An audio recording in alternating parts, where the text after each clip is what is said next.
unataka bosi wako, patana wako, unataka bosi akupee kazi, kuna bosi alikufukuza kazi, unajua majina yake, weka hapa chumvi. Ex wako alikukimbia, unataka rudi, lakini unataka kumchuna pesa. Hii inafanya within 6 hours. Hii chumvi unachota mara 3.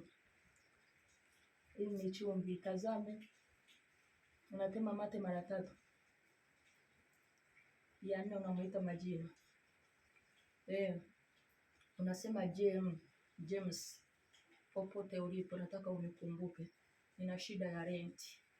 Nina shida ya kodi. Sina mbele sina nyuma. Wewe ndio ulikuwa unanisaidia kitambo, sasa ulioa sina pa kuanzia. Mimi ni single mother.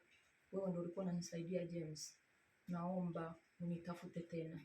Ukipiga, lakini wewe usipige, acha yeye akupigie. Naomba unipatie pesa zenye nitakuomba. Kwa hii chumvi yetu ya kawaida.